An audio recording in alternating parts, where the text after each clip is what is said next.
different approach, different need, different tool, different language, investment.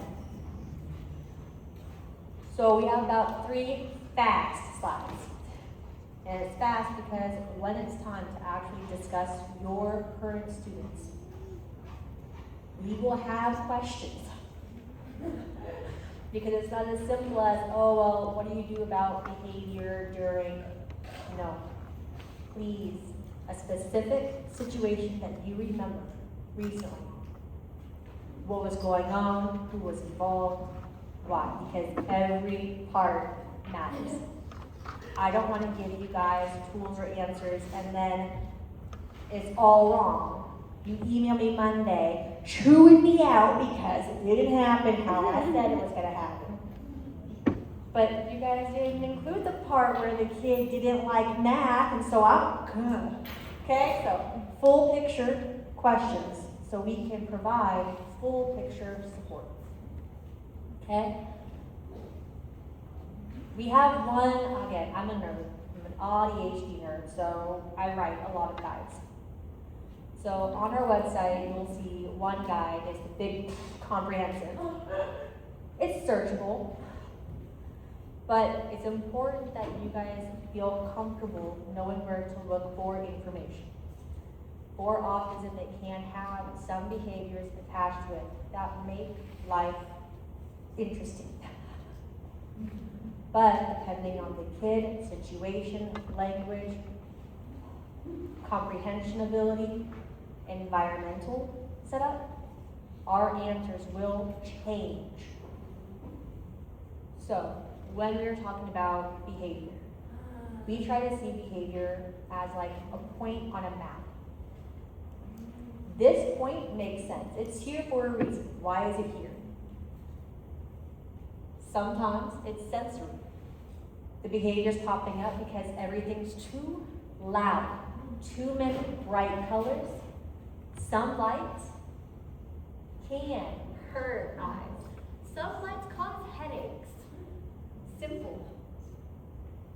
Some perfumes cause headaches. Everything you feel,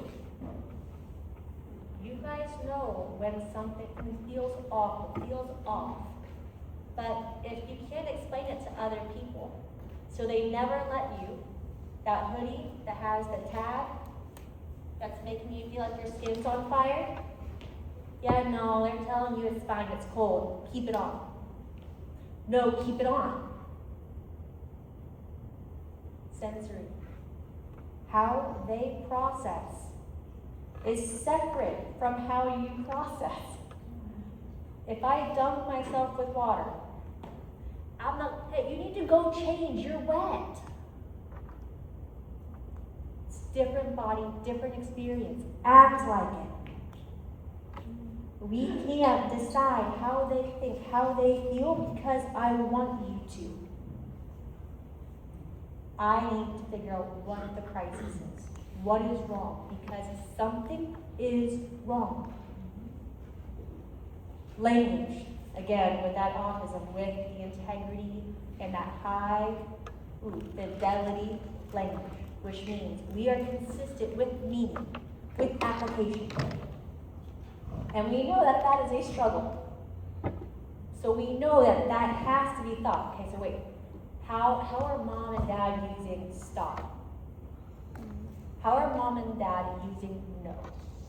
Because I think the biggest battle I hear most often about autism is more about like PDA or OD, that demand, avoidance, or refusal. Just fair. Fair. You guys don't show up to work without being paid.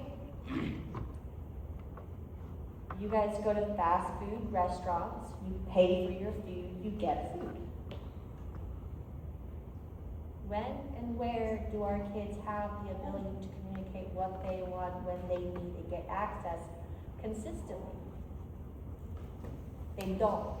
And most of the time, the adults don't understand the disconnect. Parents use the signs how they use. You guys use the signs how you use. No and stop are not simple. No, we're not playing with that. Take it. When do I get access again? No becomes stop, becomes restriction. Without an ability to know how to stop the restriction, knowing how to avoid, knowing my options, I'm stuck. Access is not only, was it visual once, what is the pattern for that language? What is the pattern connected to that phrase with that kid? It's not simple. Language formation, language building, that reinvestment is not simple. We have to kind of zoom out. Processing. For people just learning signs, processing time is needed. For deaf autistic kids who are trying to find the file, they saved, but doesn't have a name. It takes time to know which one to open, which one to run. Give them time. You guys needed 5 minutes to build, well, an hour to build whatever that is.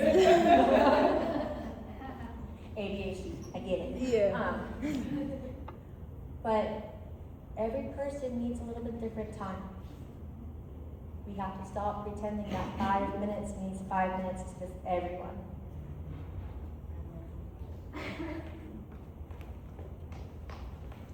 We're going to do a little exercise. I'm all about doing activities to apply what she just talked about. How many of you, if you saw someone struggling and they just needed a little extra time, could easily, raise your hand if you could easily give someone 30 seconds? Easily give someone 30 seconds to process. I know this is going to be a little challenging for some, but we'll let you know when 30 seconds is over. But I want you to put your hands down, close your eyes. When I say go, close your eyes. And I'm going to let you feel 30 seconds. Ready? I'm not. Find the timer. When you're old and you need reader glasses, oh my goodness. Okay, ready, set, go.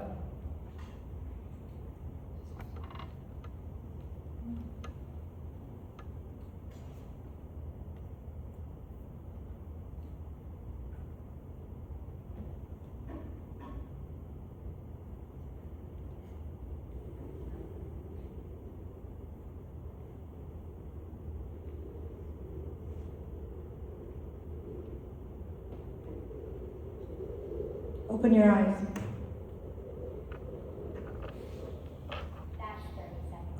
That's 30 seconds. How many of you, in your day-to-day teaching, I know every hand was up, oh yeah, I can give someone 30 seconds to process. I can wait 30 seconds, that's not very long. 30 seconds isn't long at all. For the person who's waiting for the response, 30 seconds can be forever when you know you have to go to so-and-so and you still have to do this and you still have to do this, and they needed that 30 seconds to process. 30 seconds doesn't feel long when you're the person saying, oh yeah, I can give someone 30 seconds. But when you're the one waiting, it feels like forever. But take the time to realize many of these children need extra time to process, and they may need 30 seconds. I think one of the struggles is, I don't know, maybe it's the age group, but that no, or we're going this direction, or I need you to do this or that. These 3, 4, and 5-year-olds are not giving us a clue of, I need 30 seconds. They don't have the language or so they blow up immediately. And then where does the 30 seconds fit in? I mean, how do we teach them to give us a clue that... Yeah, I can connect all of that. They blow because no one's ever waited 30 seconds. Okay, I've got one that we wait 30 seconds And, regularly. And then he still doesn't go? No, he will. He's old, I work with older kids. He's like second, third grade. But we rate that 30 seconds, but in the meantime, the rest of the class is like, Yes, because they don't need 30 seconds. right, they don't need 30 seconds, but he's standing there for 30 seconds. And then he's trying to figure out what he's gonna, and then he finally stands up and says, So remember this morning when you guys built your little structures, and at the end, how many of you just wanted another 30 seconds or another minute? Try and fill in the gaps and work on it. And I'm not saying that anything anyone's doing, when we talk about that zooming out and figuring out, they're doing that for a reason. They need time to process. If it's someone who just blows right away, I will tell you, blowing works. Blowing makes you give me 30 seconds, because But meanwhile, the plates are gone, Yes. the table and the chairs are turned over. Yep. Yes, and all of that worked to get them certain. And I will tell you, there are strategies, and that's the part I think we want to try and focus on. There are strategies, but remember we talked about the child with autism is stuck here, and because it's what's worked.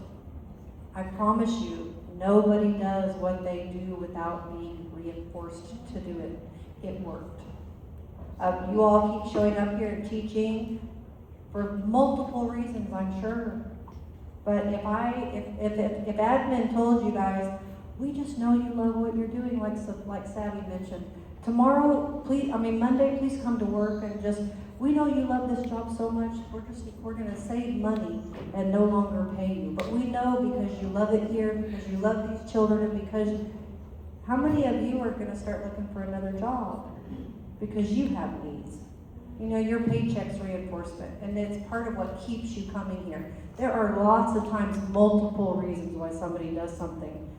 Every child I work with in a clinical setting with autism, they do what they do because it's worked. And unfortunately, in most places, we inadvertently, and we can discuss this later, or I'll just do it now.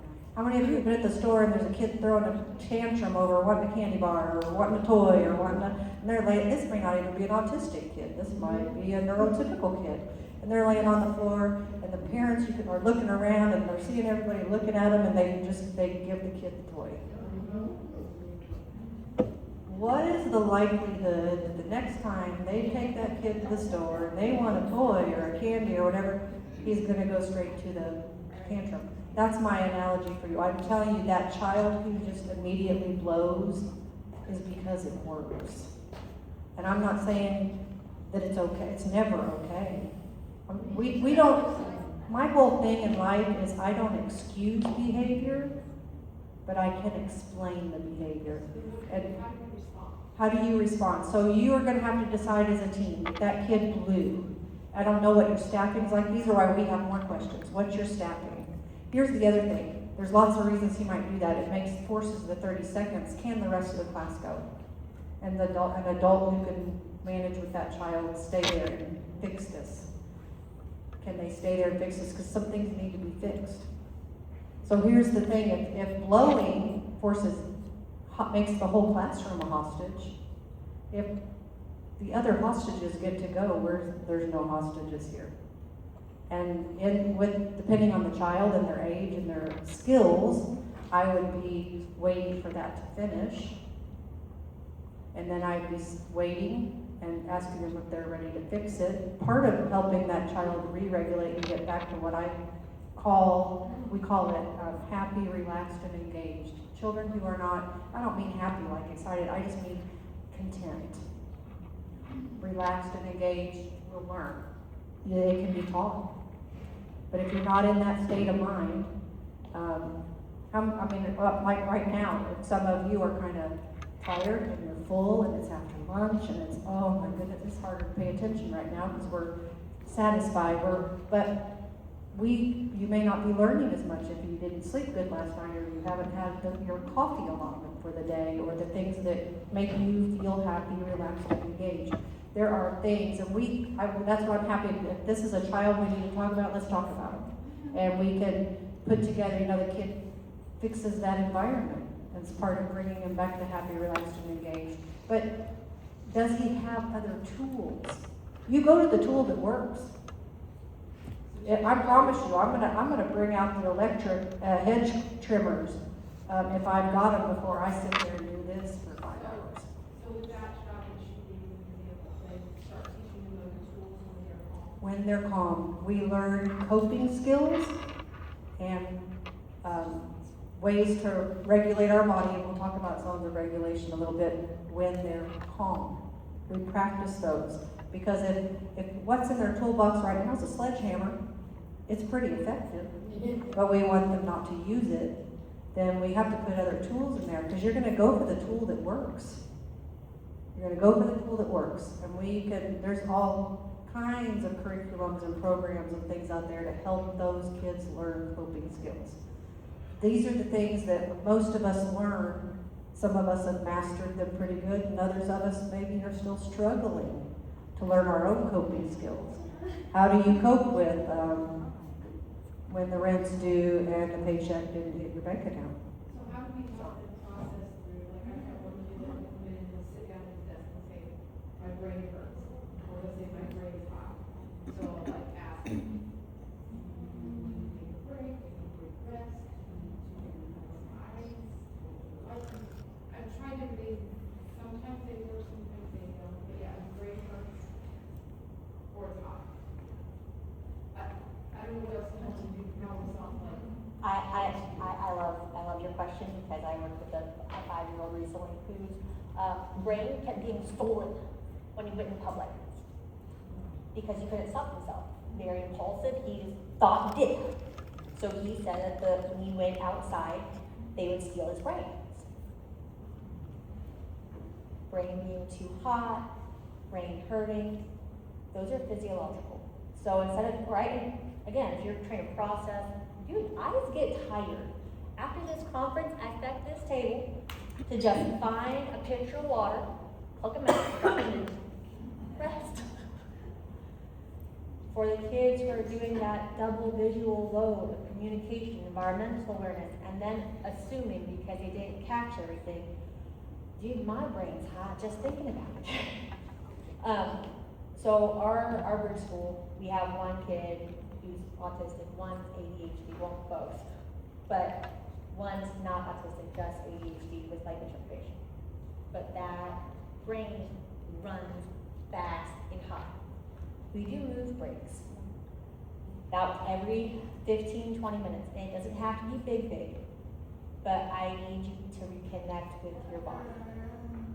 Autistic kids typically will have weaker internal awareness state, so they're big old words, y'all. It's interoception and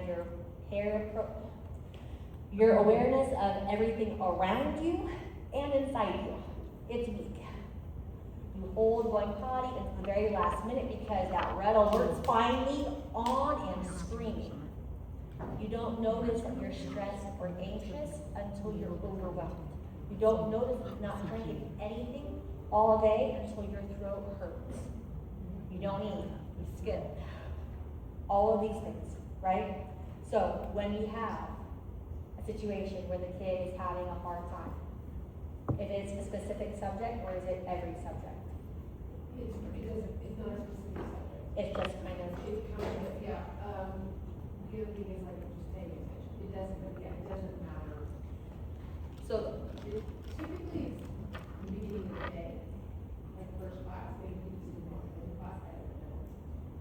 But it's not, if I can joke with him and laugh. Get him kind of moving. Get him out of it, then sometimes he'll kind of move on. We suspect that morning routines at home are not great. If he doesn't, I found out, I'm gonna start having little snacks, meat, protein, if he's hungry, we're out. same. Can't do it, and he will get mad.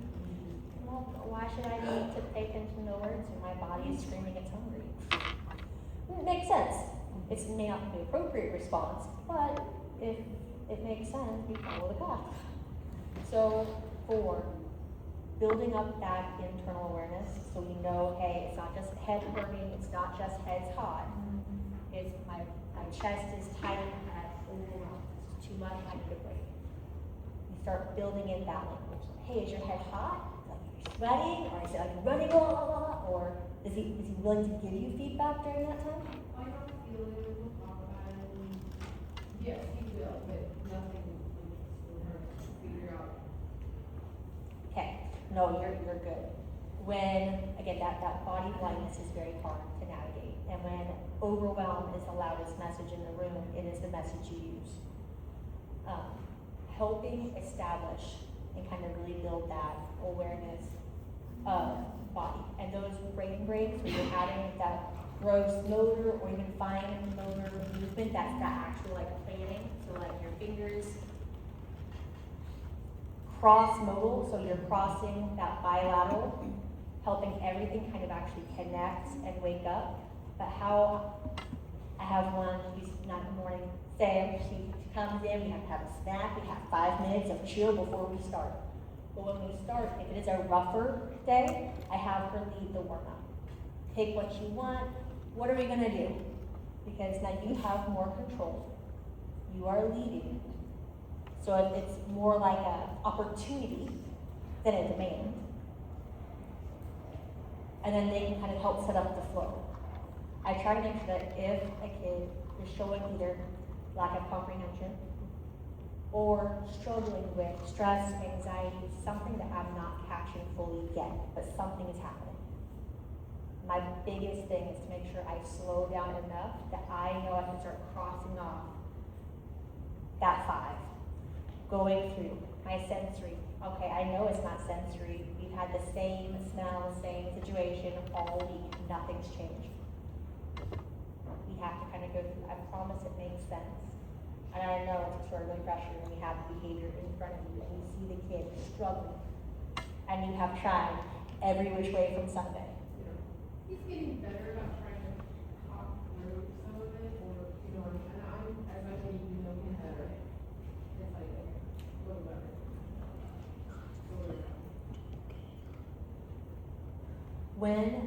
So for us as adults, when we feel overwhelmed, overstimulated, and we're done, we most likely get a very specific expression, and people leave us alone. That doesn't happen with kids. They can't. And they're in school with rules, with schedules, with requirements. I can't just leave you. And if you've decided that the response is now going to include throwing things or risking safety, I can't. So when Caroline had mentioned about if you have that level of physical pop-off where things are being launched, if you can separate 100%, it's not even only about safety. I promise that kid is not fully present. The last time you lost your mind and you just started shucking stuff, you were not thinking clearly. You were reacting. And you were most likely an adult who could physically independently regulate. The kid who is struggling with overwhelm can't. So when we notice the discomfort, when we notice the anxiety, when we notice the hiccup, that odd pause. For me, I have a small class, I got 3. But when I notice the hiccup, I have the whole class breathe together. I need everyone to start being more aware of everyone. I need you to be more aware about your body. So my brain breaks vary. Okay, we have the big gross motor where I have like a big weighted ball and we go up and down to kind of help that release. I have a steam roller that I lay on the floor and you just, that deep pressure, just roll. You can have, if the child is comfortable with you, you have that connection, the squeezing. Slow, intentional. I'm not like trying to give you an Indian, but I'm not trying to like hurry through like blah, blah, blah, blah, blah. I'm making sure that when I breathe, you breathe. It's a. If I notice your shoulders are living on your ears, I'm not going to pretend you're not anxious.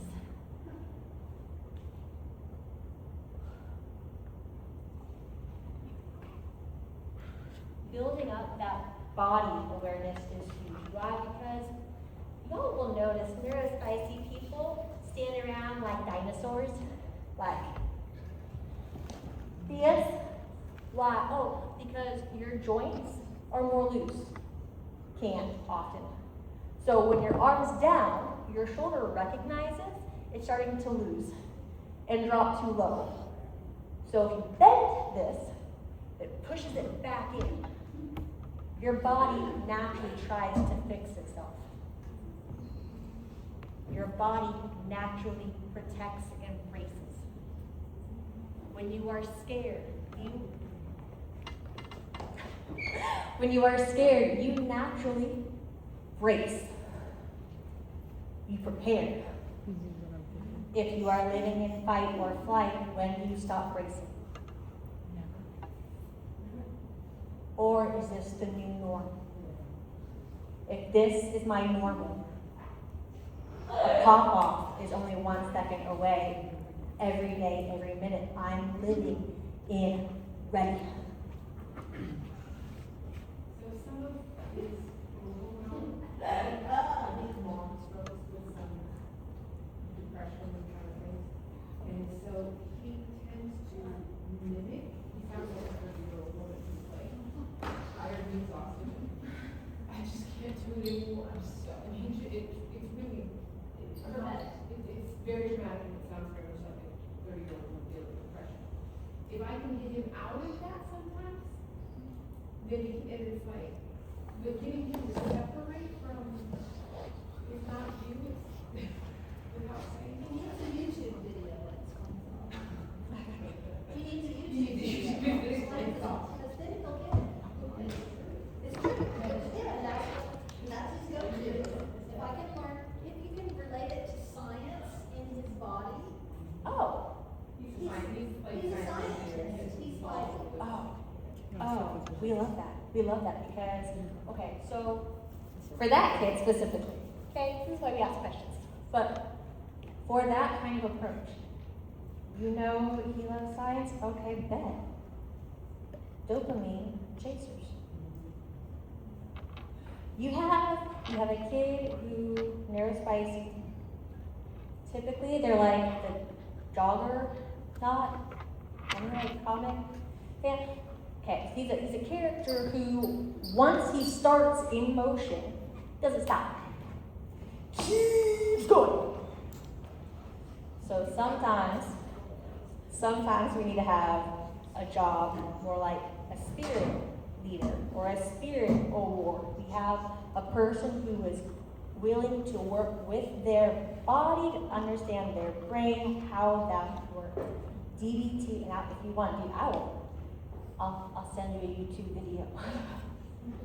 But if he cares about the science, then love it, because logically, how we do opposite to emotion is a therapeutic skill in DBT. And DBT uses science and science-based explanations to help. That most likely is going to have a not fun conversation with mom. And why? And it's not copied so much. It's more like our autistic kids, our neurospicy kids, are like huge megaphones. That megaphone is held up to other people's bodies. That megaphone is held up to other people's bodies. If I'm stuck with mom all the time and she is struggling with depression, all I hear, feel, see all day, every day is her depression. All I'm hearing, all I know, this is what I get, this is what I can give. explicitly taught. So why part of this guide talks about that theory of mind for autistic kids, because you don't know your experience is different. Y'all, I hit my 30s and found out I was on the spectrum because I bawled in my kitchen and I was like, wait, you guys don't have this kind of anxiety? How does your brain work? And it was rough. But I thought everyone thought my way. I thought everyone thought how I did. So I was often hurt by other people's actions, decisions, communication, because I did not understand different perspectives. When adults are struggling with emotion regulation, because our culture does not support emotion regulation, we support medication management. But the meds are a good band-aid. They help you have more time to try and get skills, get tools. The biggest part for that kid will be learning how depression impacts the brain, how the body can move and create dopamine to help fight against. If the only story that kid is hearing is I have depression and life is hard and this is awful and I'm trying my best. Whereas I have, yes, life is hard and we might have depression, but we have each other. We have skills, we will figure it out. If they're not getting it, then we'll figure out at home. And you don't know how to start, but how do we figure out? When I have most of my disciplinary meetings, because I know I seem so scary, it really is more about everyone understanding what the behavior is communicating, how the behavior developed, and how we perpetuate it. It's very hard when that internal narrative for that kid becomes, I can't, we can't, the adult I'm dependent on for safety can't. So it becomes more about developing their independent knowledge, their independent skills, and help them understand that that megaphone is not from their body. Oh, you sure your mom had a rough morning? Oh, okay. Well, what did you do? Are you hungry? What do you? It becomes about separation, because right now there's no separation, and how do they know if there's supposed to be separation? My kid takes 2 heartburn pills every single morning, and she's never complained about heartburn in her life. She had a 1-inch ulcer. She had internal bleeding for a week. Never complained. Our kids who are autistic, whatever they are experiencing, they assume is normal. Might assume headaches are normal. Might assume pain is normal. Without the language, without our willingness to stop and know that they make sense and figure it out, they're stuck. That's why we pop up. But that is more about separation of internal narrative that's most likely on a constant feedback loop, helping them understand the difference between mom's emotions and mom, your emotions and you. Putting hard on what our emotions and feelings actually are, muscle groups, messages, why they're there, but recognizing you don't have to jump. I can have the thought jump without needing to jump. But if no one's going to explain how I can feel something inside and act different outside, it's not a skill to get. When we're just talking about autism and ABA therapies, different behavior therapies, wait, latency, how long people wait, is a skill. It's a skill that starts with 5 seconds. Like, fast. Waiting, knowing the other person will still come. It's a skill. Being able to communicate hurt, confusion, skill. And it's a skill that's only built up when safety is established.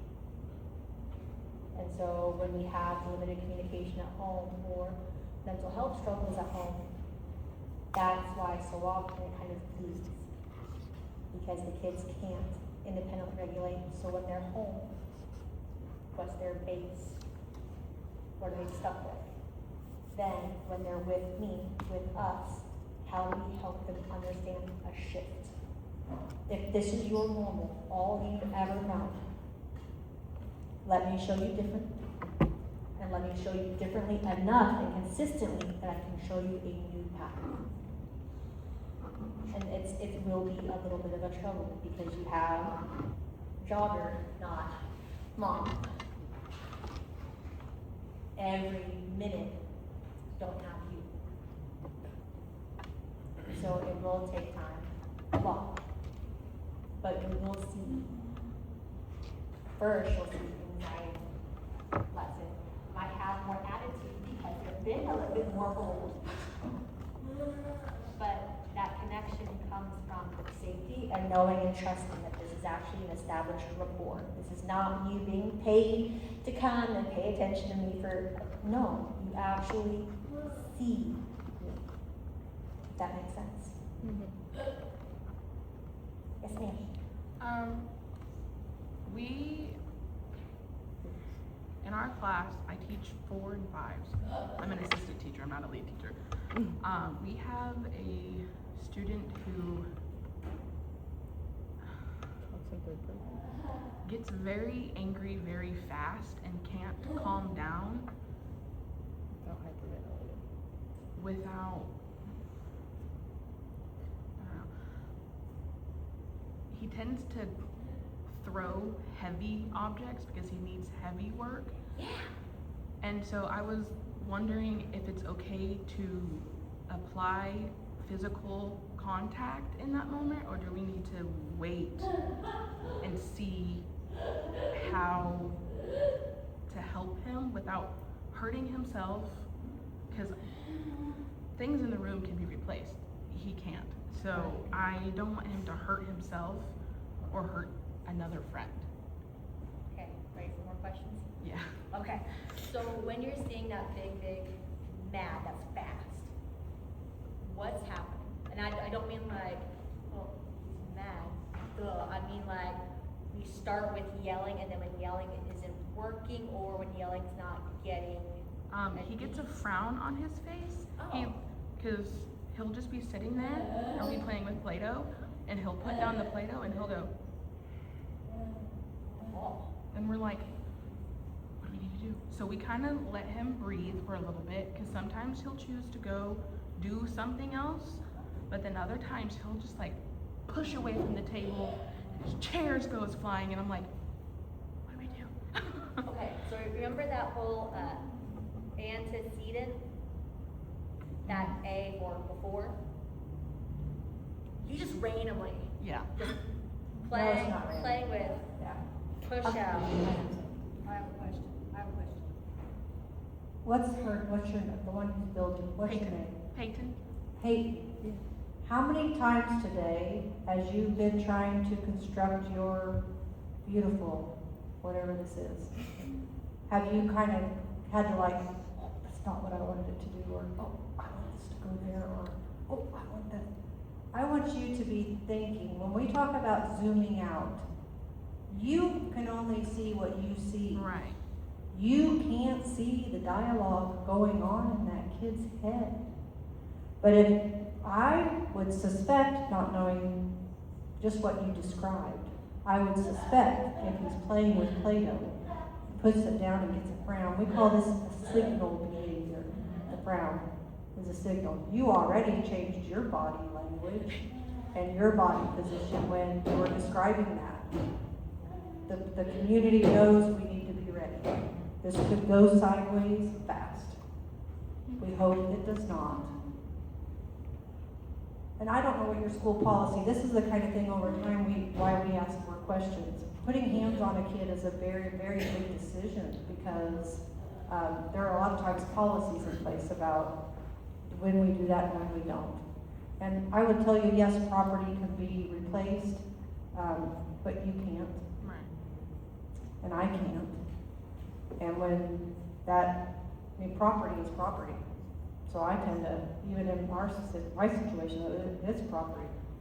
Yeah. I have to do something if it comes at you physically, but think about that young man and the dialogue maybe going on in his head when he's playing with that, and then the frown comes off. Maybe he really wanted to try to create this particular thing and he can't make it happen. And so that frown, or that, you've got to look at these antecedents before the big stuff. That's what we talked about, the antecedents. What was going on before?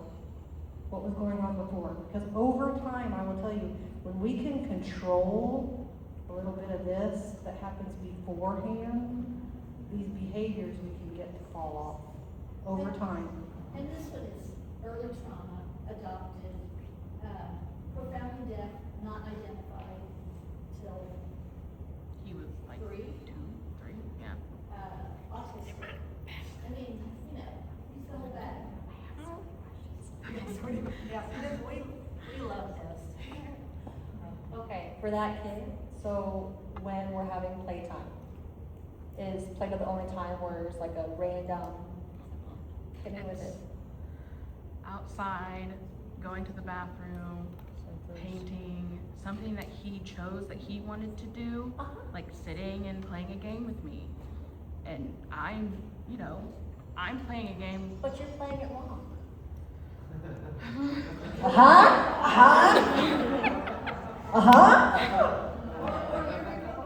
Or there's a request for him to do something a certain way. Yeah. Whether it's sit or Right. put away or whatever. So I typically go with, for a new classroom, and again, I've had different ages, and I'm an extra personality, right? So it works out. But I start with, okay, when we are sitting, I want to show you how I want you to sit. So we practice sitting. When we're in line up, I practice different ways to line up. I do airplane lines, I do jump lines. I want to know that you're with me. That way, later. So I want to have a trip for OSD. I was 3rd and 4th grade. I have one kid, very, very smart. On the spectrum, not diagnosed, hard of hearing, rapid loss. Now, the day before, we had an argument about division by subtraction. This kid can do division in her head. The assignment is do 20 problems of division by subtraction, show your work. Looks at me, says it's stupid, and I don't need to do that. I can do it in my head. I don't have to show my work. Well, you do. It says in the book, it says show your work. If you don't want to, that's fine. But do you know why? No? Okay. So you see in the math book right there, see that standard? You have state testing, my dude. It is a state standard that you understand how to do division by subtraction and can show your work. If you don't want to, that's fine. You can accept a 0. But state testing day, math section, you have division by subtraction. And you look at me with those big eyes and they start to water up. I'm gonna look at you and tell you, told you so. The kid did the math problems. Because it's not about you controlling, it's a hard spot. I get it. And if you're confident, go for it. Understand the consequence. So, Take that back down to a 3-year-old. oh, I'm getting there. The next day I was absent for a half day. Showed up. I walk in, that same kid who, battle of the books, is rolling on the ground with 2 principals just staring at her. My classroom was vacated. There was another class because the behavior was so disruptive. I walk in, I look at her, and how do we sit in chairs, like chairs in my classroom? That kid sat down at her desk like nobody's business. But she ignored and refused 2 principals for an hour. This child goes to a corner and keys it. Oh, that's Purposefully, multiple And times. throws everything and tears everything on Is this the 4-year-old? Four. Five Five now. is Five second. now. Foster kid? Second kid. When did potty training happen? Last year's summer? No. He's potty trained. Yeah. Oh, he knows how to go to the bathroom. Oh yeah, no, it's more about defiance and control. Yeah. So we'll be like, hey, your pants are wet. Are you ready to change? Yeah. Okay, go to the bathroom. No. But why are you asking this kind of question? You're wet, go change. I'll wait for you. So then You we want- just send them all outside. If you wanna lose your mess and spend all that energy while you're covered in pee, I don't agree, but I will wait for you, go for it. Go for it. When this pop off, and I've had to chase naked children. Okay, so, again, I am not on some safe little beach somewhere telling you guys how to entertain yourselves. I'm in the same lake. Okay? But if the kid knows, then this behavior is a choice. I am choosing to not participate. Now that you're snotty and covered in tears and snot and pee, I want to go play. But for you to play on our equipment, you have to change. It's simple.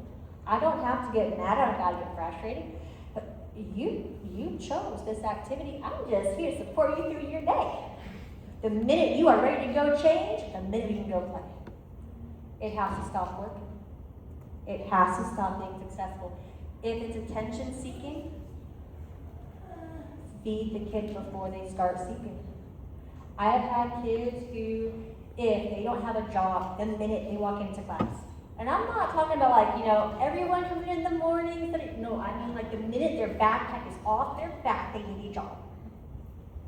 Independent free time is not a thing. But that kid's my greeter. That kid's my copier. That kid helps make sure all of the details are covered because they are ready and watching, and I need to know you are covered. If the bathroom is more about sensory, and with abuse, that is a reality. And for deaf and hard of hearing kids with hearing parents, you guys know the stats. So let's not pretend that it could be something more serious. And how we address it is not with shame, embarrassment. And I know you guys know, if I thought you guys acted that way, I wouldn't pop up. But seeing that behavior, you're gonna go pee in the corner. Now, if it's a specific time of day, now I'm annoying. I am the annoying staff. So if you have decided that you're gonna randomly just go pee in corners, that's okay. Every 30 minutes, you and I will walk to the bathroom. When we have 1 week of you not peeing in the corner, I'll stop walking with you every 30 minutes. That 30 minutes is during lunchtime, during playtime, during your favorite activities. Every 30 minutes. I'm not mad at you, man. You made this decision. I'm supporting you through it. That's how we adjust it. It's not again, it's, okay. You picked this battle, you cannot decide how I play. The kids, most of the time, shape beautifully. Why? Because I'm clear, I'm consistent. Here's what I need from you, here's what I expect from you, and if you can't, here's how I'm willing to help. Here's what I don't accept. But when I say I don't accept, it does not mean, I hate that behavior, ignore. How is a skill taught during ignoring? For deaf, hard of hearing kids who already feel. How does ignoring, how does saying you're gonna ignore when you're one of the only people in their lives who listen? Our relationships, our connections should never be up for negotiation about behavior. We may not be friendly all the time, but we are friends. You are stuck with me for life, too bad. But that is the same energy, attitude, presence we bring to correction and teaching. We show up, whether you like it here or not. I get it. I don't like history, this part either. But we have to learn. Here's why. We are so used to compliance-based culture. Compliance-based stuff. It does not work for these kids. And if we're honest, it did not work for us. How's your anxiety these days? How's your stress level? How's your health? Okay. So while we are helping them get better skills, now that we as adults can independently, physically regulate, we need to start learning. The kids are stuck, and they're stuck with their loops until we are willing to zoom out. But those kids are fun, because it's more about, okay, you know how to do the thing, but why would you choose this way? It's that function of behavior, and in that big old guy, there's a bunch, and then everything you guys have, there's more. And if you want more, again, nerd, let me know. But it really is making sure that we understand the actual function. If a kid has a UTI, then guess what? They most likely don't like going to the bathroom. It hurts. Avoid. I had a foster brother who accidentally hurt himself on a toilet trying to go potty. Closed the lid. He needed stitches. Ooh. There was anxiety.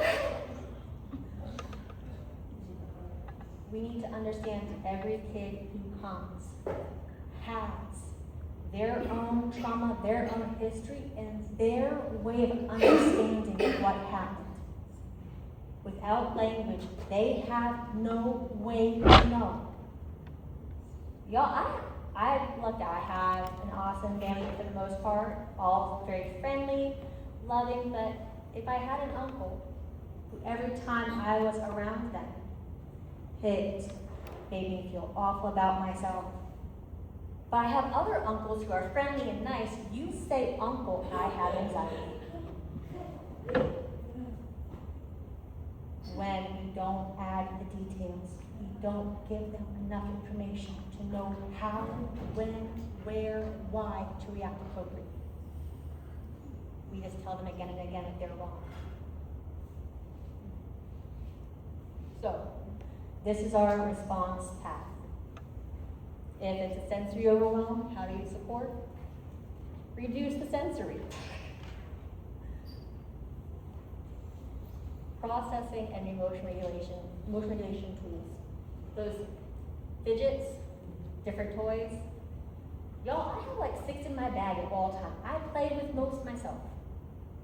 ADHD, hell, she had to move. I know.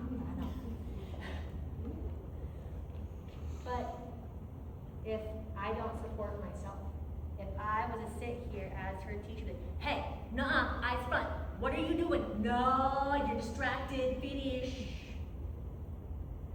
Great, now she's gonna stare at me, not be able to process anything. She's gonna be stressed out and anxious the whole time. The support that we give to our students, to each other, we need to give to ourselves. Recognize when you are stressed. Recognize when you are overwhelmed. Recognize when you're hungry. Because how we support, how we approach will change. Processing delays, you guys know the way, but that 30 seconds feels like forever. And again, it's just making sure we understand the appropriate function, why that behavior is popping up, why the account, what's going on.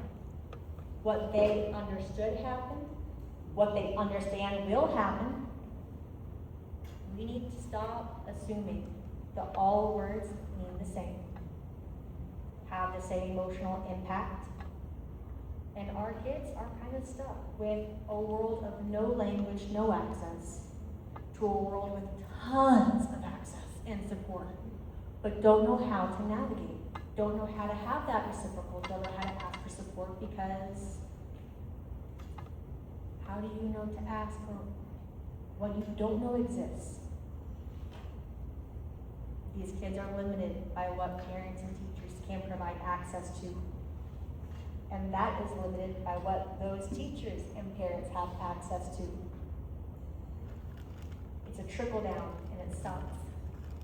Deaf ed, staff, teachers, counselors, you have the biggest and heaviest burden because you are working to try and catch up kids who still don't have language half the time.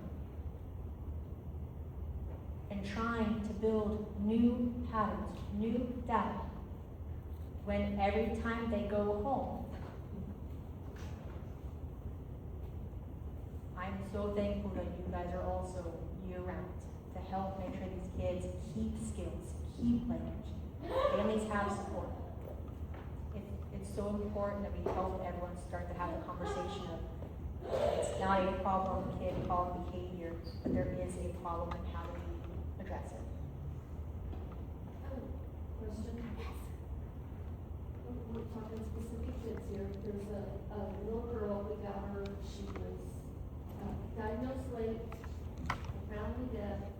They tried cochlear, she doesn't tolerate them, most likely sensory, but self-injures. And anytime you try to take her hand to walk with her, and she don't wanna go that way, she's on the floor, she's flipping, you can't like stand her back up Ragdoll. because she flips and, yeah, and when she started, she was banging her head on purpose, on the floor, on the shelf, whatever she could get to. That has much improved. Mom and dad are signing, they're doing awesome. But what do you do in the moment when you've got it, and she's a big girl for her age. She just turned 3. She's been here about a year and a half. But It's bigger than my 4-year-olds. yeah, she's, you look at her and you don't know she's just 3. But, you know, you really can't pick her up and carry her, although some people do. Try to, but it's not safe. Like, how do you intervene in the moment? Well, I start on that one. My first question is, does she really know where she's going? Does she know where she's going and what's gonna happen when she gets there? In the classroom, yes.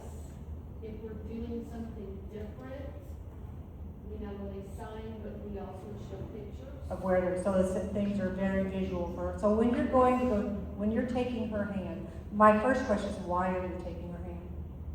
To encourage her to walk. And it can be as simple as going outside to play, which she loves. So there's no problem when it's time to go outside to play that she gets herself up and she gets out the door to go play? It depends on her mood. Okay, her mood. Well, and that's a tricky thing, because mood can be any number of things. So I'm asking these questions because is the skill there? That's why I asked her, why are you taking her hand? There are kids that, for vision or for whatever reason, taking their hand makes them feel safer. There are other kids that in taking their hand gives the signal, I'm being controlled. Even just walking. So that'd be the first question we would need to figure out from her with her body language and whatever, is in taking her hand, is it something that's giving her more anxiety or less anxiety? Some kids come up and take your hand, right? Right, well, and you know, it's not necessarily only when we take it. Okay. We're to help it. Well, and you gotta remember that, because sometimes it's not intention and not here. Like, if we're in a store, or when you get out the door in the morning because you're being dawdling, my hold your hand might be.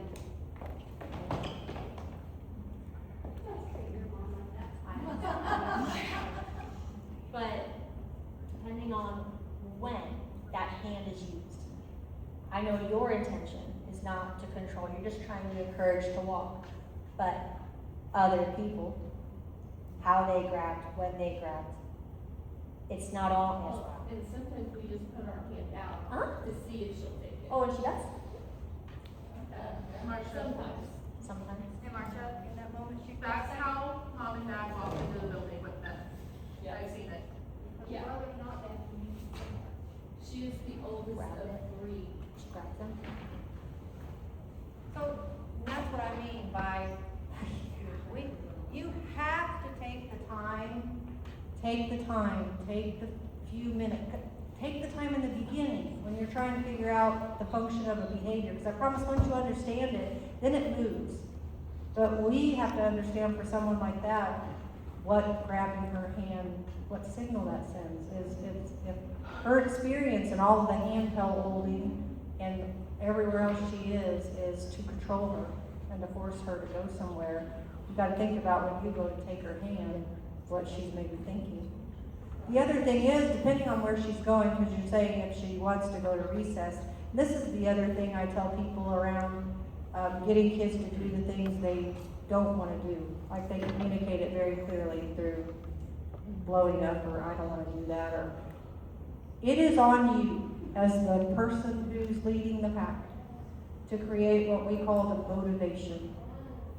You wake up in that, when your alarm goes off, whether you're a get up right away or hit the snooze button 5 times, your motivation to get out of bed, get dressed, get in your car and come to work are all those reinforcers we talked about. It's your job.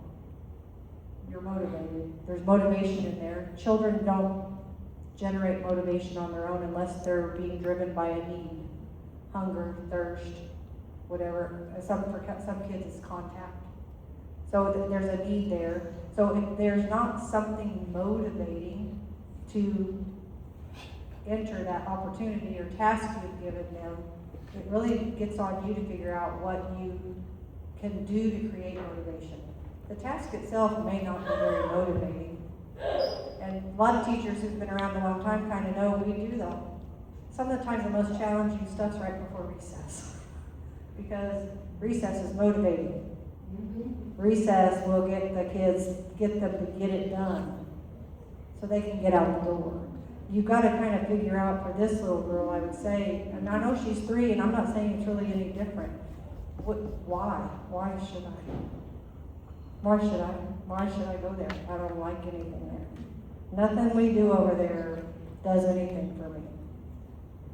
It just doesn't work for me. I don't want to go there. And if I refuse, then or I blow, I don't have to go, right? Unless you drag me, but.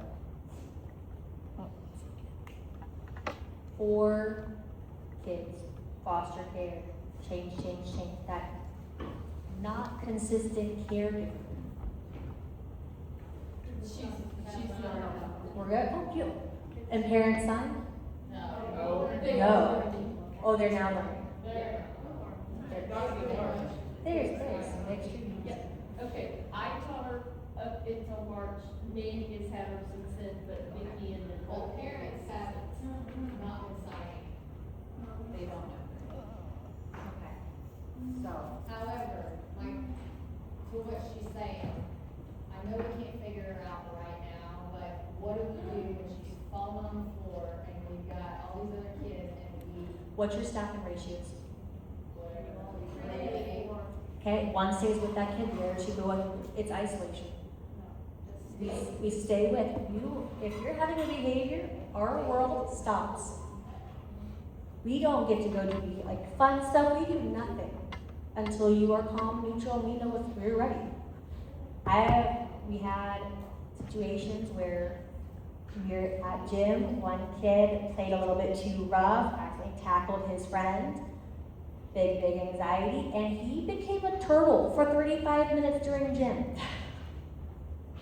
Turtle. I would not look up. she goes on this side, okay. Oh wait. If you think this is effective for hiding, for avoiding, I'm sad to be the one to tell you, does not work. I will stay, I will wait.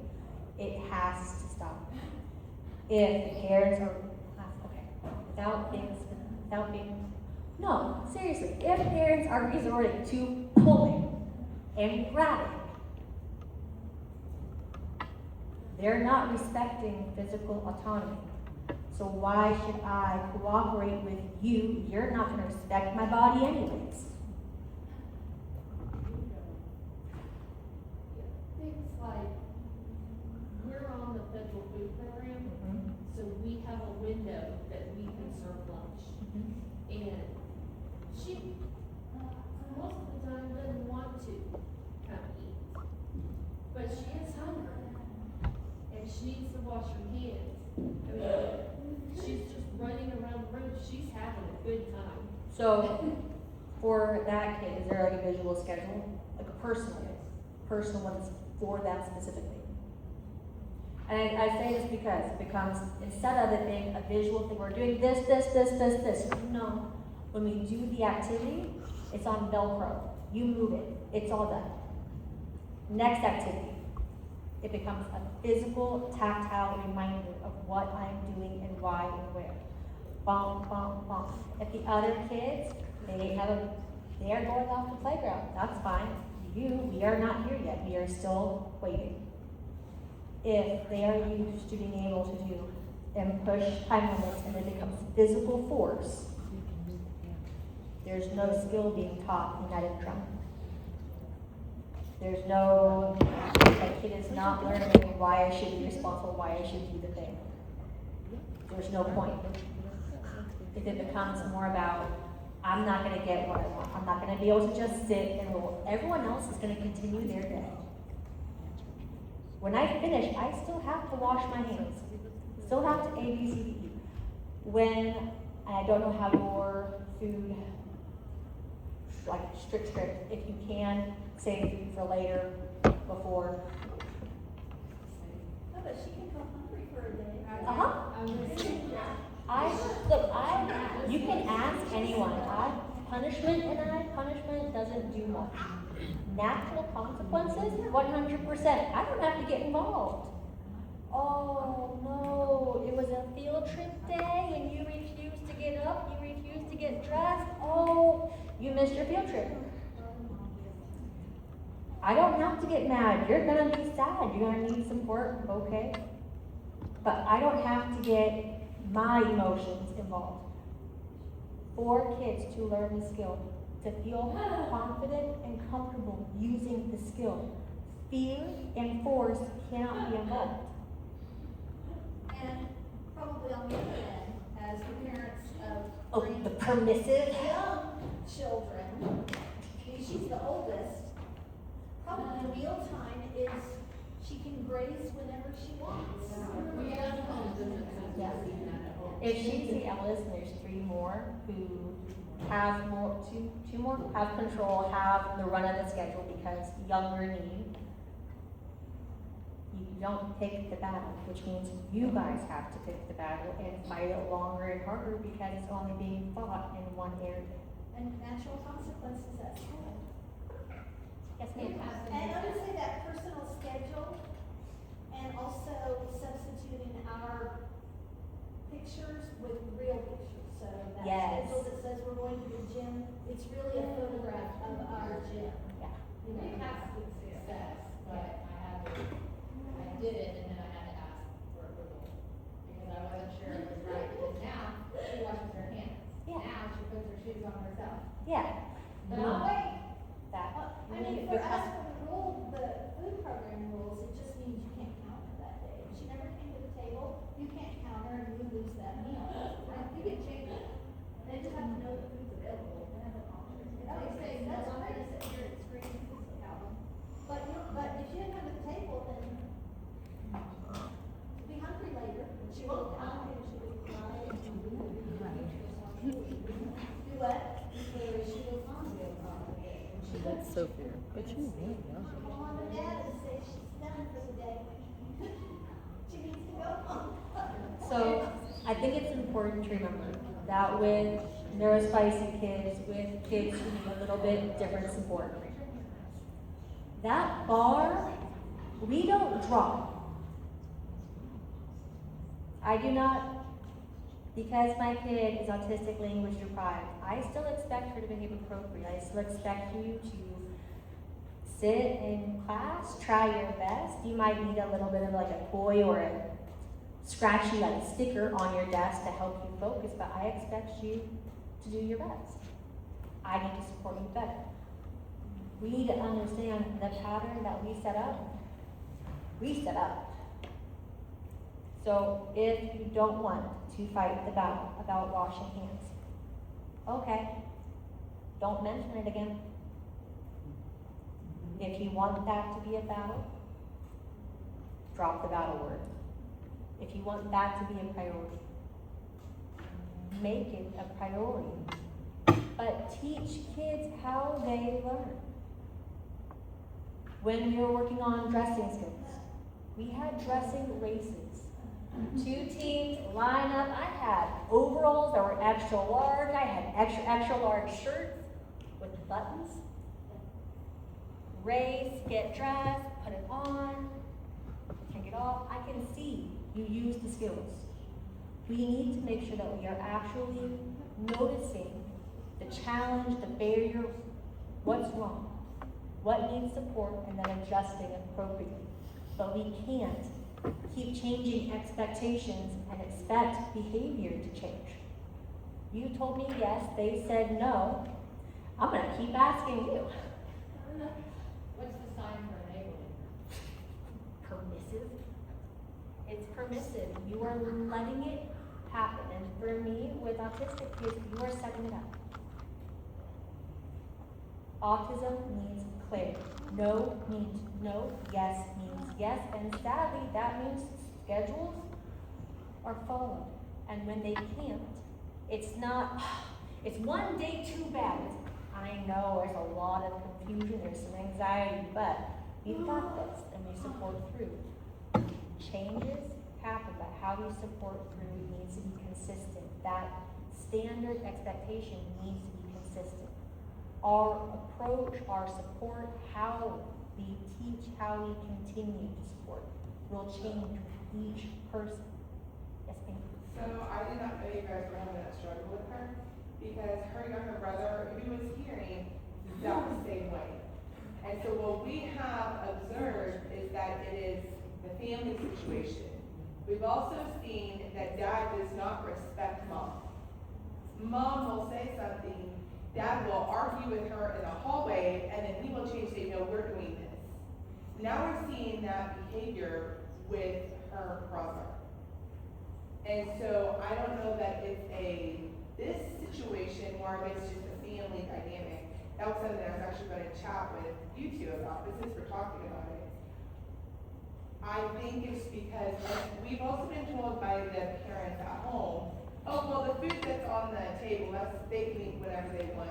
They have this Free range. Yes. And because her younger brother does the exact same thing, does not want to come to the table, does not want to sit down for food, wants to shut his mouth full and then run around the room. Can we open the door to talk about the hearing siblings of our deaf friends? Because I have a class right now full of siblings, hearing siblings, and one staff kid. But I've noticed some behaviors in the siblings, and last year I had siblings, and I was like, you are not the deaf one, why are we doing this? Hold up, one Lots of minute. kids talking. Yes. Military. That's military. Oh, that is true. Military. God was. Oh, hey, TRICARE. What'd you say? Oh, TRICARE insurance. What? I was an RVT for TRICARE. I worked on things in Washington. But in our class, he says mom makes all the decisions. He pushes the daughter in and says, oh, I'll have to get with her mom because she makes all the decisions. So he's, I don't know.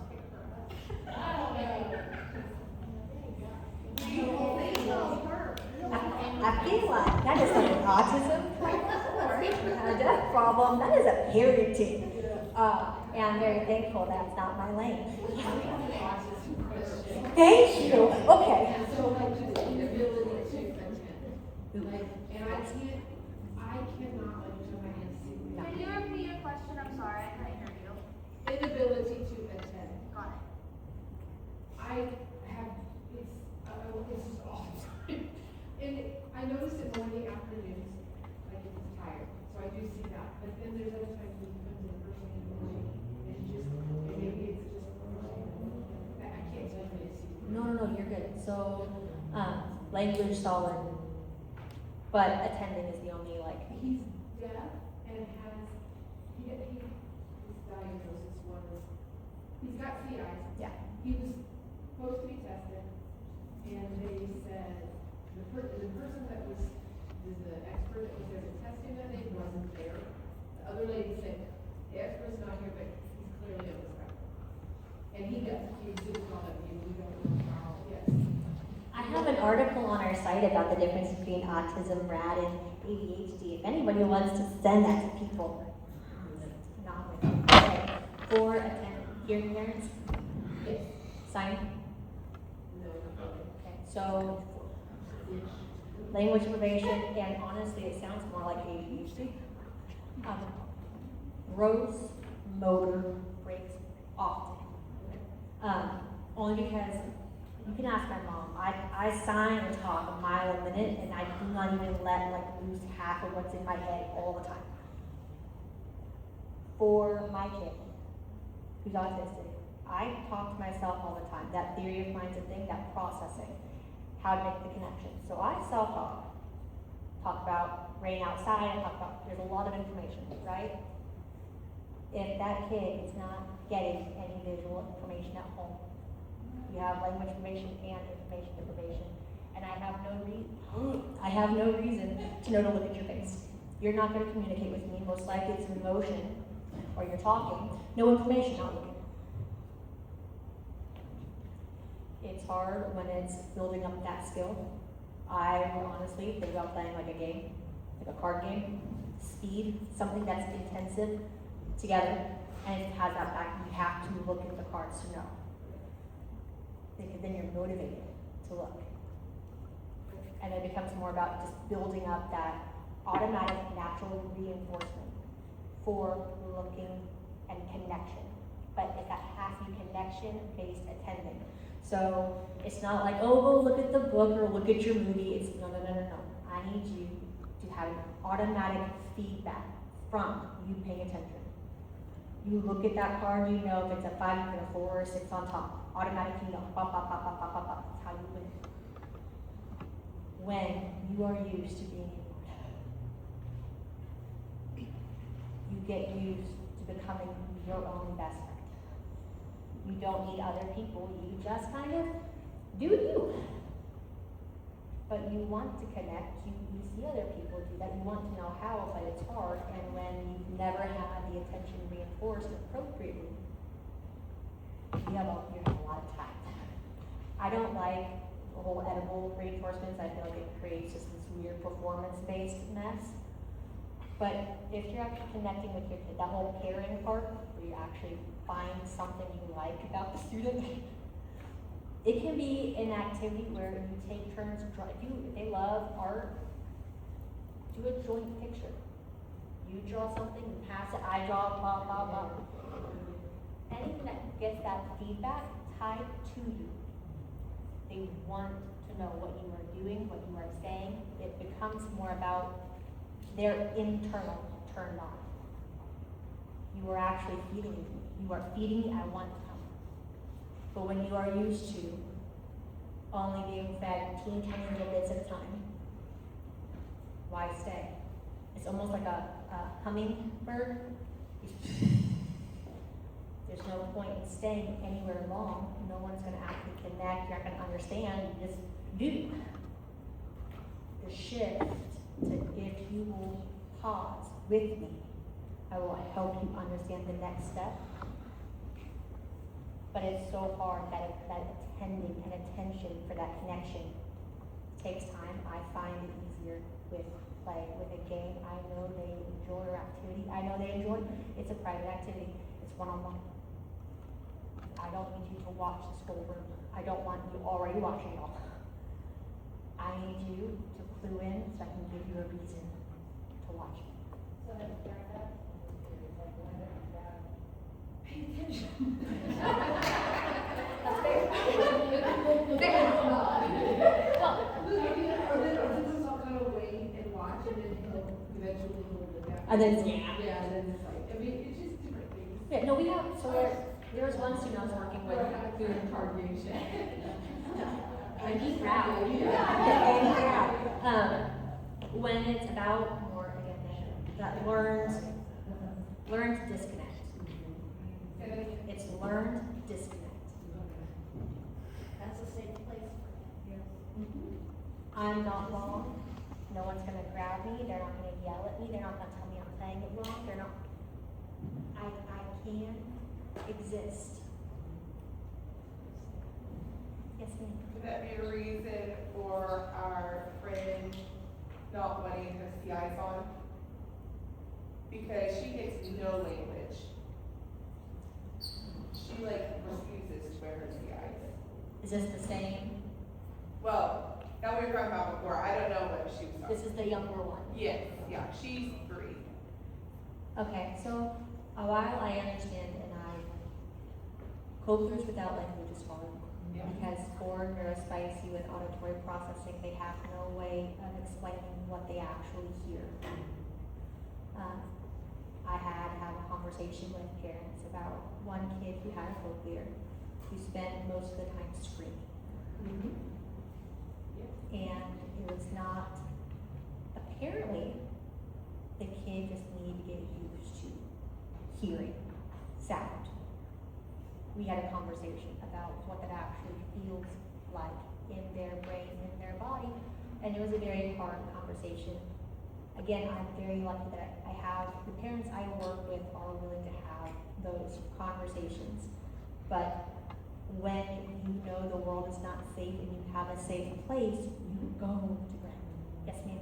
So that's how you would approach a parent, is like they have to wear it all day, even though they're on the spectrum, and Oh, I come back with all of my, I have my doc.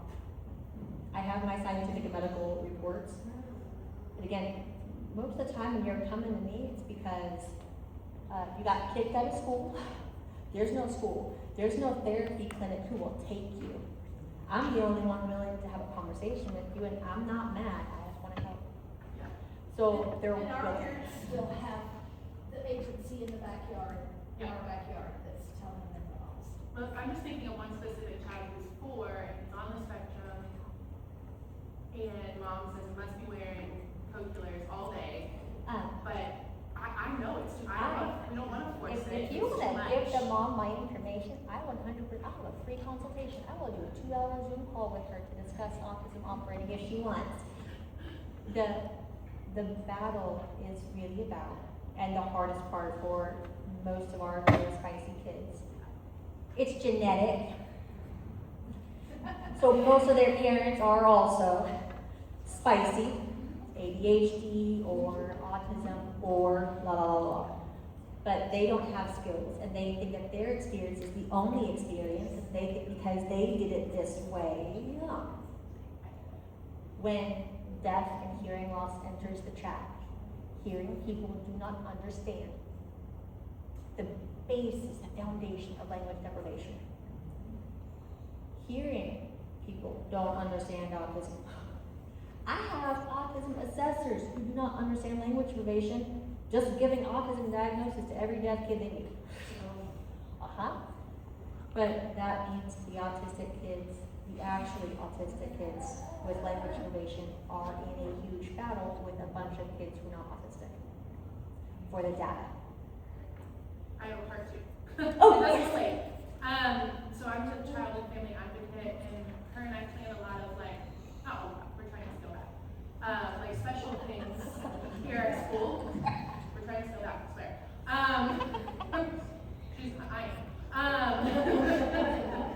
Where it does disrupt the schedule. Like we have a circus performer coming next Tuesday for a show.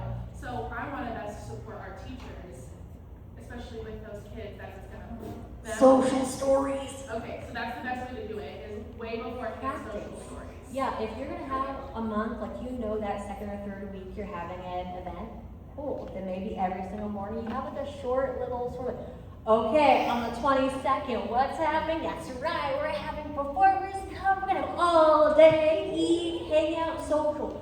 Math? None. Writing? No.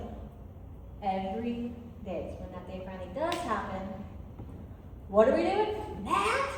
None. The anxiety And the fear and the behavior, from my experience, comes from the not knowing. There's too many things that change, and then my access is changed with the event.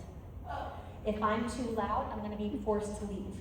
If I can't keep my feet still, I'm gonna be forced to leave. If I can't do this right, I'm gonna get yelled at. Events cause anxiety because I know when and where I am right during my day. That doesn't mean stop the events, it just means better preparedness. Yes. Okay, just clarifying. No, our world and what we are willing to share with them. If parents don't sign, y'all, I worked in the dorms. I cannot tell you how many deaf teens stayed home, weekend, isolated because families can't sign. So, we're not going to limit an already very limited world. But we are going to change how we approach, how we support through. Because for language deprivation, the reason those kids get the autism label so fast and easy, because it can look like. The function is very different. The base understanding of the skill, very different. How the body is actually experiencing with that thin connective tissue, different. But they still want to experience it. Just a little bit different. So that way, during those stories, if you learn that one person is scared of bears, clowns, whatever else, you also have the opportunity to catch the anxiety, build in support before the event. You give their friends the opportunity to learn how to support their friends when friends become scared, anxious, overwhelmed. I cannot tell you how many autism moms I used to teach the sign of this. Because we gotta go. It is not a request, it is basically a declaration of I need out. I'm going. Can't stay. We have to be able to honor everyone's different experience, how they see, how feel, how think, with understanding that we set them up for having that language, having that ability to express, feeling safe enough to express. So, say, like in the case where we have this circus show coming, and a child becomes overwhelmed, do you keep a minute to get them used to it, or do you give them a break and take them out? I do child-led, so we did like the Shriners Circus with OSC. You guys know, you go in, it's a big room, and it's all like. If I know the kid has a history of anxiety, or you might have a concern, number one, I'm not sitting you in the middle. You and I are going to sit on the outside, but I'm also going to make sure that my body is not showing you I'm getting ready for you to have a problem. I'm going to do all, and it 100% sometimes requires all of your mental and physical energy to keep your body neutral. When you feel everyone's eyes on you and judging you very critically for the behavior of the children, tell them to shut up and focus. The only person who is going to feel hurt by your reaction is sitting next to you. If they want to stay and try, okay. If it's kind of loud and it's too much, good. We can try to adapt and support where they're sitting, that's fine. They want to participate, let them participate. But if they are saying they need to go, leave them. You follow out, okay, we're gonna take some breath, maybe jump, move, whatever energy our body is carrying needs to release. And then we have a conversation about trying again, how do we calm down more if we're ready, what can we do instead? It's never a, we're missing all of the elephants. They know. They know. but maybe they need to wait until the break for them to go and look at the offense. There is no easy fix. If there was an easy fix, we wouldn't be here. And if I cared more about money and time, then I would charge. I need you to email. We make zones of regulation for specific students free of charge.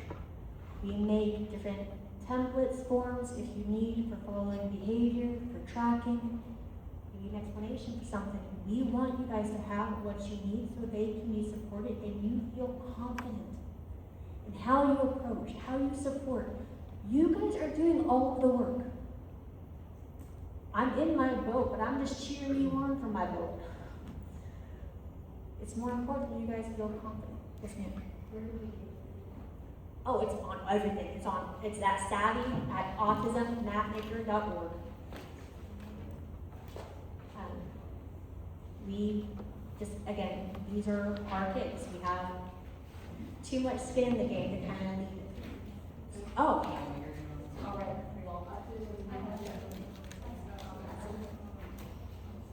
Email, text.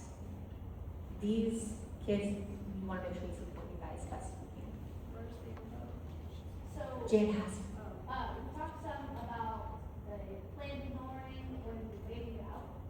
When do you, because I have two friends that make it up, and one friend who I ignore the screen, I show her that I'm there, but I don't interact, and I just kind of wait. She will calm herself, moves on, ready to talk about it.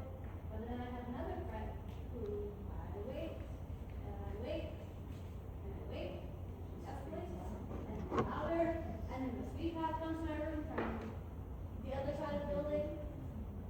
When do I know when she's like, because like the other day, a situation. She was just screaming, throwing me off shelves, but she wasn't hurting herself. So I ignored, I kept my body calm, I just stuck in the classroom. Every once in a while I'd let her know. If she kind of looked at me, are you ready now? Well, okay, got it, we're not ready. Okay, I'm going to tell you straight up, you're nicer than me. When I say I don't ignore, you can pop off, but if you're popping off in the corner, you're staying in the corner. I'm slow until motivated. If I need to shimmy us in, we're staying right here. I'll wait. I'm not going to try and talk. I'll wait. I'll smile. I'll make sure you know I'm not mad. We are not leaving this small area. Your body is not safe for yourself or for other people. We need to stay right here. I am not walking away because if this is attention-seeking behavior, 100% going to continue. Bump, bump, bump, bump, bump. You will give me what I want, or I will continue until you do. Unless you have a dance office. But that's exactly what I did in my office. She had a little corner that she was allowed to sit in, and she screamed, but she wasn't gonna move from that corner, right? But there we were, and she put screaming. I mean, great, and she sat in my room for 25 minutes. Yeah, so, and I would prefer that you call me down to your office, or Marcia, down to your room, so that maybe if you have other things you have to do, then I can do that. Well, and honestly, sometimes a distraction is needed. Sometimes it's a battle between you. There's been times where CJ and I have been working together and we lock in. But then Caroline walks in and asks me to do something and he does it automatically. It's really frustrating. But sometimes it's more about not coming from the person that they're locked in with. You can't win. I may not win, but you can't win either. Having another person, having a team, and not letting it become personal.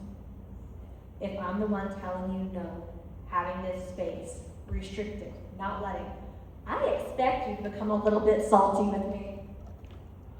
I expect I'm going to have to fix this relationship and communication later. But I hold it down. When you do not control your body, you do not get to have control over where your body goes. We stay. Yes, ma'am. What about a runner? And then ears off, can't hear, but running faster than you. That's So- my kid. And she's talking about. Sally locks, or you start doing like FFA and having kids trained to like do the whole roping thing. Jumping tackle. Hey, they chase pigs for the whole wrap up thing, but no, it's more about for my runners. And so poke ears off, and then won't look at you. Age? He'll be 5 Yes. in 3 days. How tall? He's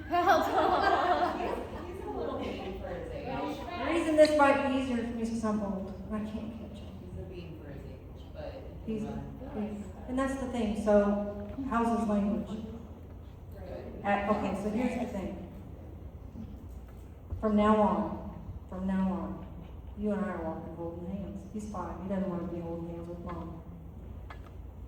If you take off, you get to decide. I tell people, you have to realize if you're gonna lay out a consequence or something coming, you gotta kind of be ready to follow through with it, because the minute you back off, that's why, then you've lost we call it stimulus control. So if he wants to do that, the cochlears go off and you just run it. Well, you know what? He made that decision. I don't know does he run out of gas? I mean, how did you catch up eventually? No, so there's different. Someone faster got him. Different experiences, so he'll do it at school where he'll run out of the classroom and run from teachers around the mall. Well, all he's telling me, if he's cognitively intact, he's demonstrated he can't manage his body and needs to walk with an adult. If he doesn't like that, he has choices. Every time you're about to go somewhere, every time you're about to do something, he's got a choice. He can walk with the group or he can walk with the teacher. But then it's He doesn't walk.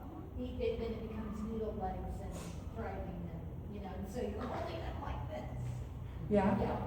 but he's capable. At home, Because here's my thing, that's the other thing, so you're addressing a new behavior. He's capable of walking. yes, and then at home, it's,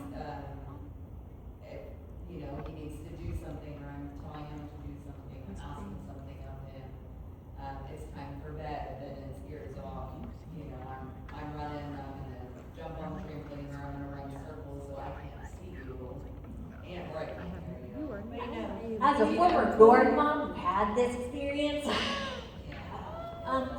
for bedtimes, if you have, again, cognitively we're good. Yes. Okay, every minute that you are outside of your bed after bedtime, you owe me tomorrow.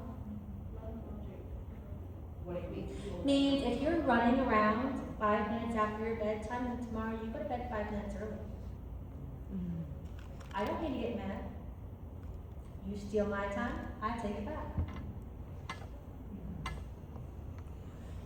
For running, it is for those maladaptives that are safe.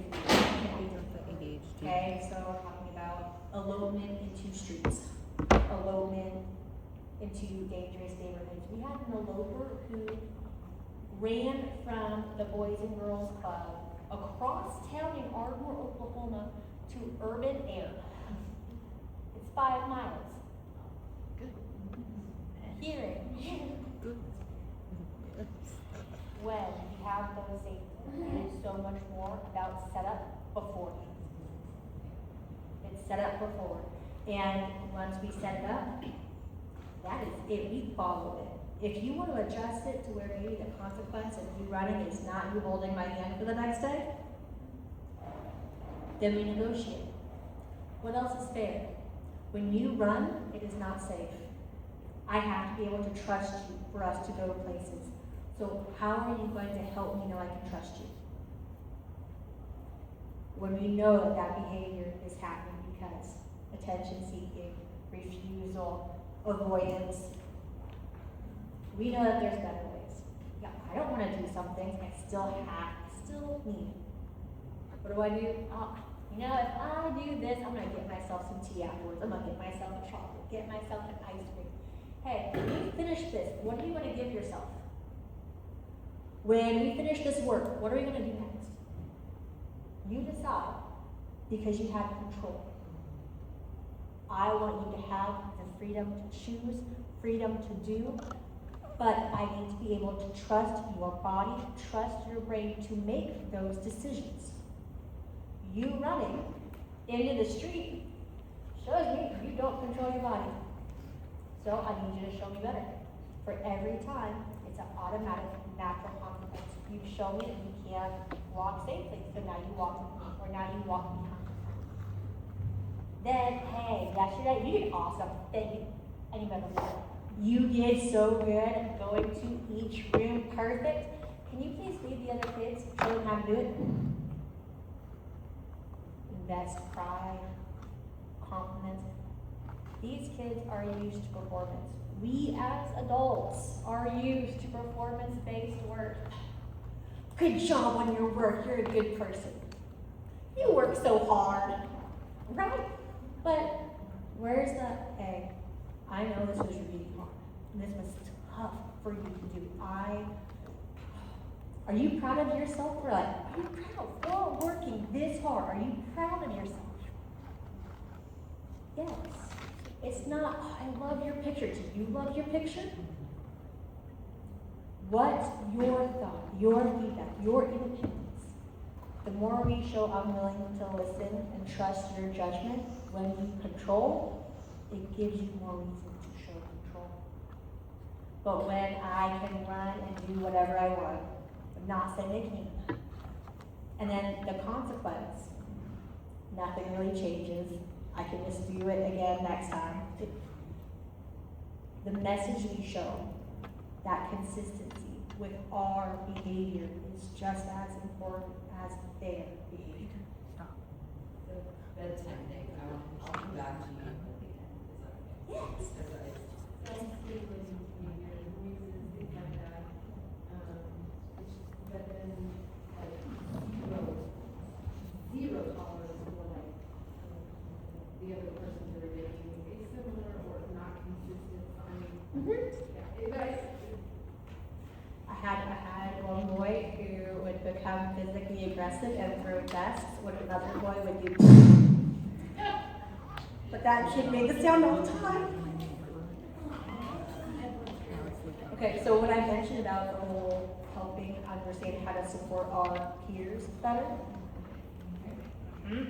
becomes more about, hey, so if that's really what you don't like, how do you support yourself? Blah, blah. If there's auditory processing, you gotta remember that sometimes some of that, the sound itself is stacked. I promise I'm almost done, Jan. So it's stacked. It means my voice right here and the one behind you and you hear all of this at the same exact volume. It all sounds stacked. There's no filtering. No, it's an auditory processing in their brain. It does not show up in an audiogram. ADHD kids and autistic kids can have auditory processing complications that cause all of the sound in the room to have the same volume. So no matter where they are in the room or how loud they are voicing, sounds the exact same. because that's a problem with hearing aids. It can, but it's Also a problem with autism, is the brain doesn't. yeah, it's not even just the device. It's how that brain is trying to figure out where the sound is coming from. It stacks it. There's no right. So for things like the loop, loop. For hearing kids, the loop doesn't work. So many of the auditory sound barrier processing support is more about reduction than actually helping tease out the sound. And the reduction helps with like the white noise, that shh, does not help with everything sounding separate. So for often it is more about that peer perspective, which is hard, very, very hard. But the more that everyone's willing to kind of actually do that self-regulation as a group, and I don't know what each class does for your emotion regulation, but when we are willing to co-regulate and show how we co-regulate, and then you'll notice you'll have peers trying to help each other. but more about that slow expansion. That zooming happens for them too, with that 70 bits, so still tons of information. But it's not as stressful because no one else is trying to hop in and stop it. The build in the room is slower, which helps buy you more time before the blow up. The blow ups are not gonna just overnight, I wish. But you'll notice a pause. The pause becomes a breath, the breath becomes an actual conversation. The more consistency you can show with that pause when overwhelmed or extrasensory processing is happening, the more we give them that chance for you to understand it's safe here and breathe, not just that they have to fight to do right things. Yes, ma'am. You or Miss Carolyn, whoever, do you guys ever do classes or trainings for parents of children who have autism and deafness? Yes. Here's the tricky part for that. Well, and I don't know how you're building, I've tried for years and years to get my schools even. And the thing is, I'm happy to come talk with parents. Here's the situation for most of your parents, or especially if they have a kid that's on the autism spectrum, is that who's watching their children while I try to talk with them and teach them? Oh, well, we normally offer, yeah, we provide child. Well, wonderful for you, because that doesn't happen, I will tell you, in most places, it doesn't happen. But those parents don't show up. It's Right. all the other parents that show up. Yeah. The ones who you're not having all these struggles with are there still trying to learn, and the ones who should be there find an excuse. I'm sorry about that. Savvy and I both, this is our lived experience, and the only way to help other people who are living through the experience is to come alongside together and talk about these things. And as we know what we know and can do what we do, we want to share that knowledge. We want to be able to help people. So I think we got 8 minutes left. Is there just a burning question? Yes? So I have a little autistic boy right now who consistently says, his name is, can I say his name? His name is Chaos, and he likes to say, Chaos, do it, Chaos, do it! After we told him 17 times, take your glasses off or I will help you. Take your glasses off or I will help you. He wants to do it himself? He doesn't want to do it. That's, Okay. He doesn't want to do it, but he doesn't want help to do it. But we have to help him do it because if he gets off his routine, he will have a meltdown. Yeah. So it's like we want him to be independent, but we also want him to do it in the order that he wants to do it in, because that's also the schedule and that's the routine. So we help him, and then he's like, Chaos, do it! And I'm like, I know, Chaos, do it, but Chaos didn't want him to do it, so Abby did it. Well, my first question to you, and I promise you, there's no judgments for me, but I observe. So just please tell me that that's not how you're reacting when he decides Oh, to. no, it's very much of a, And that's okay. I can tell you that, but that's going on internally with you, right? Yes, it It's is. going on internally, and it Yes. takes a long time to kind of practice learning how to it stay takes me about neutral 3 in the chaos do it for me to respond with, I know you wanted to, but you did not. Well, so here's, I don't know how similar this is, but this is what popped in my head. My son CJ insists on the end of all of our conversations that he be the one to hang up. And if I happen to hang up, I'll just get called back because he needs to be the one to hang up. CJ, do it, CJ, do it. So here's the thing. How old is this child? 5. Language is pretty much there. I mean, with the autism, are we delayed too, or are we smart? We're smart. Okay, so here's Yes. very medical. But here's something to try. These are just, so, all we do is tell you things we know from all the things we've done. So what I started doing, because we had this battle of, well, you want to hang up, but if I don't hang up, this conversation will never end. So I started saying, well, it's time for me to hang up. And every night still, at his 23 years old, I count backwards. 5, 4. If he does it before I get to 0, we're good. If I get to 0 and he has not initiated, I hang up, Which that's what we do. We count backwards from 5, okay? and then we say 0. Okay, I help you now. Oh, don't even, Oh, just no. Just do it. oh, just do it. Oh. Because you warned him, that's why I'm asking you, I wanna make sure cognitively he's fine. He understands what you're saying, he knows, this is just, remember those loops we're talking about? This is his loop. You wanna interrupt that loop, right? So Yeah. you wanna figure out how you can respond differently to stop the loop and create a different behavior. Okay. So, cause you're respecting him. Yeah. Because you are giving him the opportunity to do it himself.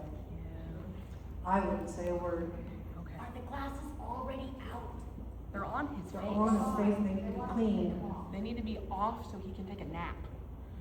Oh, off for a nap? Oh yeah, I would take them off. Okay. Because here's the thing you have to also be asking yourself. If we don't take a nap till they're off, if I leave them on, there's no nap. Oh, and he needs a nap. Remember I talked about, we have to figure out why the behavior's happening. Is Okay. it happening because he wants to escape the nap? Is it happening because, here's the other thing I would tell you from a sensory perspective when you guys are working through that list. Do the glasses make him feel grounded? How bad is his vision if with the glasses off, does everything look too weird? Yeah. So, okay. So here's my question to you. I would, as a glasses Mary, yes, you need your glasses off for. Now, Oh, if you're busy. could he lay down on his mat with a special place to put his glasses right next to it? I mean, I'm giving you all these ideas that are coming off of He me. could romp with you. for- Okay. Because I you rock just, him. if I took the interpreter's hands and tied them behind her back, she can't do what she needs to do. If you take his glasses off before he has a chance to really know and understand that he can't see, and it's okay that I can't see. Duh. Hello. Does he really enjoy that rocking? and Yes, that's he why- needs to rock with me to take a nap. Okay, so if I can see everything clearly, see faces, know where everything's at, now can't. I'm gonna be stressed out, but you're telling me my other favorite person's gonna come hold me. I get to feel the heartbeat. I get to know I am protected and safe, and then I pass out. No way! But yeah, no, when we think about the whole access to language, access to who is nearby, that's part of it. So it becomes, if that is part of the answer, now it's adding language. So, do you want them on until you lay down? Do you want them on until we sit together? Adding in, trying to provide feedback options. So they now then know how to explain. They know what a barrier could be labeled. They know a workaround. That makes sense? But yeah, no, 100%. Any kid who is feeling just anxious and not knowing, having that actual proximity, having that intentional connection is huge. Yes, ma'am. Can I tell you a funny story about that type of stuff? So I'm very blind without my glasses. And my husband, for years, did not tell me this until we were like 5 years into marriage, said that he creates a safe pack for me in our house every night. So that if I have to get up and go to the bathroom and get a drink, I won't trip and fall. You're being the safe person. Yes. Doing that. So can we have him, can we have, Whoa, loading, glitching. remix. Can't walk. Can we have him sit with her with his glasses on and then say, okay, glasses off now, and then take his glasses off while Well, she said, yeah, absolutely. And if it helps, like, hey, so while we're here, we're gonna lose our glasses. We're not gonna be able to see very clear. We have our friends right here with us to make sure we are safe. Okay. There's addressing, noticing the anxiety. There's noticing a barrier for walking and access. But then you're answering with providing, we are here, we are safe, we've got this. And then he also, like, when you rock him, he uses the time to kind of like wind down. Like, he'll be like 12:38, 12:39, 12:40, and then you're just sitting there like rocking him, like, okay, we're just gonna count, and then you just kind of learn to like listen And to then he it. counts until the number changes, and then when it changes, so if it's 12:46, he counts to 46. And then it changes to 47, and then he counts to 47. Yeah, okay, so the biggest part that we forget about people in general, right, is it's not only cats who make friendly noises, we make them too, but when you don't have the language to make the noises, it's very hard. Your body, your brain is constantly seeking for a pattern of safety. Beats, boom, boom, boom, boom, rocking. That pattern, predictability, knowing you are with a safe person. How many of y'all want to fall asleep right now? When you finally feel like you can just relax with a person you trust, you know they'll take care of you, and then you're rocking. But that's it. You solve the anxiety. You read the body. The body is trying to search for signals of safety. Rocking is a pattern of safety. That counting, the beat, is predictability for them and for us. Okay, and then I went on vacation for a week, okay? How dare you? I know, he did not sleep the whole week, and then I got back, and now he's like, chaos, chaos up, chaos do, and now I'm trying to get him re-regulated, and it is wild. Remember how I said social stories? People will be absent. People will change jobs. People will have family crises. Y'all COVID killed like 2 years of school. How do you kind of set them up for changes? So maybe chaos needs 2 people to rock with. You can take it's more about if we know that that is a good skill, tool, connection for that kid, build it out. They tried to rock him. They both tried to rock him when I was out, and it did nothing. It won't work. You are the rocker. You were absent. You did not explain yourself while you were gone, and now they're trying to take your role, and it's not their spot, your spot, no. Yeah. It's different than you helping understand that there's more people who want to connect, want to rock. You are sharing chaos. They are not stealing. Okay, that makes sense. When you have your safe person, you want your safe person. When that person is gone, other people do not have the explanation needed. Needs from you. And there will be no more naps after this summer, so it's okay to be more vacation. Yeah, okay. He'll fall asleep. Something else. Okay. Okay, we try. I know, chaos, he'll literally just walk up to everybody though. That's his new I favorite mean, thing. if he asks to go to sleep, if he needs to lay down, if he says, I want to lay down, or I want you to rock me, you know. I mean, He does. He'd be like, he'll walk up to me and be like, Rock, rock, rock, rock, rock. rock, rock, rock. But he doesn't have to sleep. Okay. Well, he don't sleep. He just tries to relax. So he'll just lay on the bed. We all need to relax. Sleep, because he's gonna move on next week. Oh, So for kids who have transitions kind of coming up, timers are wonderful because they give you a visual expectation and a boundary without you having to be involved. So if it's, you want to rock, okay, we're going to rock for 5 minutes. Set it up, 5 minutes done, he can count the entire way. But then he doesn't even have access to that until 1 hour. Space it out so he has access, still has what he needs. But you are building in a way to have more appropriate requests and to be able to say no with structure. okay. The more you can take your personal identity out, ADHD knows about, rejection, sensitivity, autism too. I don't know if you're telling me no because you don't like me anymore. I was wrong, I messed up earlier today. I don't know if you're telling me no because it's my fault.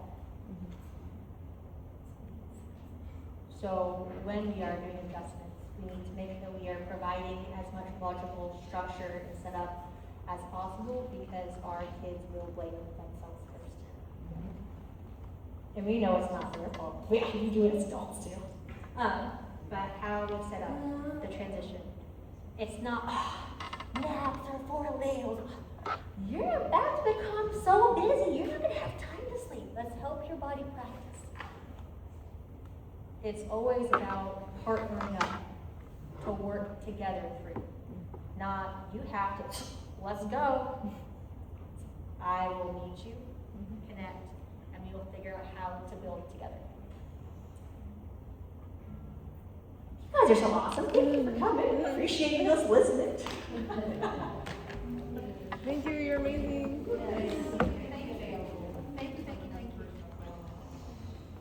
And we were serious, please, I'm just SADY at autismmapmaker.org. I will answer any and every time I can. It may take me like a day. But you've got you because you have our kids. And the more that we can kind of build this community to actually support each other, the more we can actually have a chance to get through this.